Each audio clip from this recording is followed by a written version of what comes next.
So some women in the U.S. Senate are complaining about sexism on the presidential campaign trail.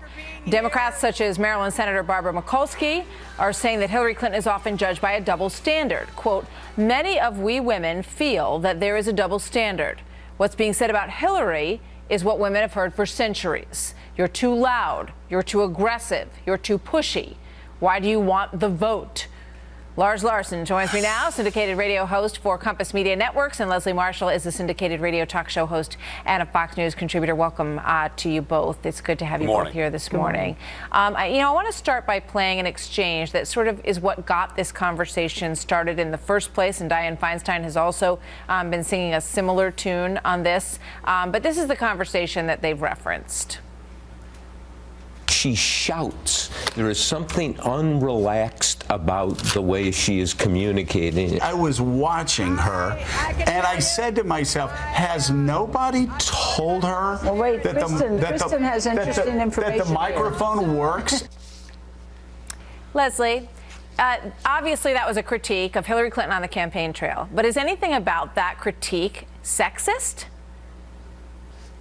I really do feel that it is, and not just because I'm a woman and I'm pro-Hillary, but I deal with this in radio all the time, to be honest with you, Martha. It's, when a woman gets passionate or a woman is angry, she's shrill. I don't know about you, but Bernie Sanders screams regularly. Donald Trump, Ted Cruz, all of the male candidates have been screaming regularly, and nobody has brought that up. It's a reality that Hillary Clinton is a female, and whether it's conscious or subconscious, there is some sexism there. And I think that they're pointing out what her voice was doing and the level of her voice as opposed to what she was saying, and focusing on how she was saying it is telling. Lars, is that what you see at work here? No, come on. Listen, back when Howard Dean screamed incomprehensibly, nobody said it was sexist that people said the guy's a little off the edge, and it effectively marked the end of his campaign. When people mock and ridicule Donald Trump's hair, nobody says, well, you're being sexist to poor Donald. But if you say a word about Hillary Clinton's hair, well, that's being sexist. The fact is, she stood right there while Madeleine Albright said that women will go to hell if they don't vote for Hillary Clinton. And that's not sexism. Hillary comes into this race with a real advantage. We all know that there were people who voted for Barack Obama because he was black. And we know that this time around, there will be women and men who will vote for Hillary Clinton because she's a woman. She wants to have it both ways. She gets the advantage of getting votes that are based in part on her gender or in whole, and then she wants to complain that she's not being treated by the same standard. Of course she is. I just want to read a little something that Peggy Noonan said. She said that Clinton's voice sometimes becomes, quote, loud, flat, and harassing to the ear. She said she reminded her of a landlady yelling up the stairs that your kids have left the bikes in the hall again.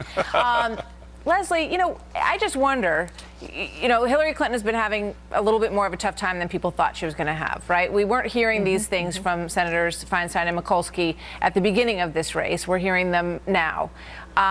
And when you talk about the yelling that is absolutely done by Donald Trump and absolutely done by Bernie Sanders, the other thing that we always hear related to those two candidates is that they have an authenticity, that they're reaching. You can yell at the top of your lungs, but if you're yelling with meaning about what you're saying and you're connecting with the people you're talking to, it comes across differently. I think the suggestion is that she's pushing it for effect, and perhaps it's not having that effect. Is that a possibility of what's really going on here?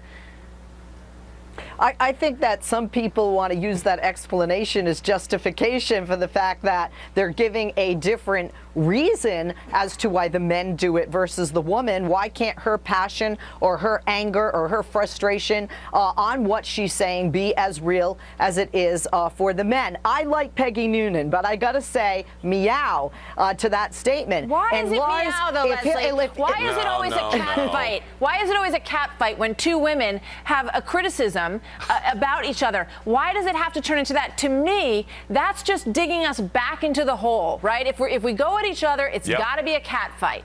Why can't it just be criticism based on whether or not a candidate, regardless of their sex, is managing to get their message across effectively? I think that's what we're really talking about here, Lars.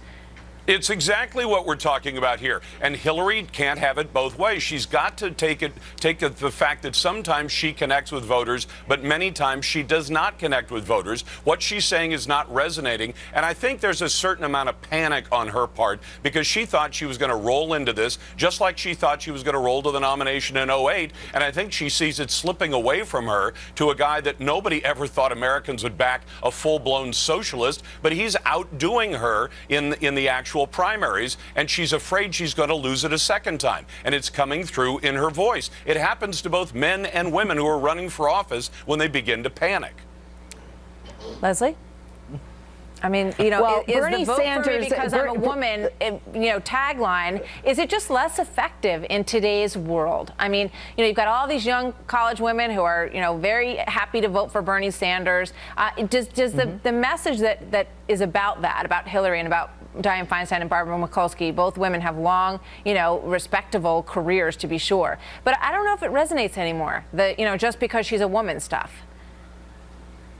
I don't know, honestly, if they're saying it to resonate. I think it's conversations that have been held behind closed doors among these women, and they just want to come out there and say it because it's the elephant in the room to a certain degree. Look, the reality is, if Hillary Clinton is the nominee, and even before that, when she stands there on stage debating Senator Sanders, it is a debate between a man and a woman. If she becomes the nominee, it does become a race to some degree between a man and a woman. And Lars, to your point about woman and her having an advantage, the numbers aren't showing that. The women are voting en masse right now for Bernie Sanders. And he, by the way, because with a huge double-digit lead, and Bernie Sanders with a huge double-digit lead in New Hampshire was screaming. So I don't think it's always anger and desperation. I do often feel it is passion, whether it is Hillary, Bernie, Donald, Martha. Ted, Right, or whoever's yelling. We got to go. Good conversation, though, you guys. Thank you very much, Leslie.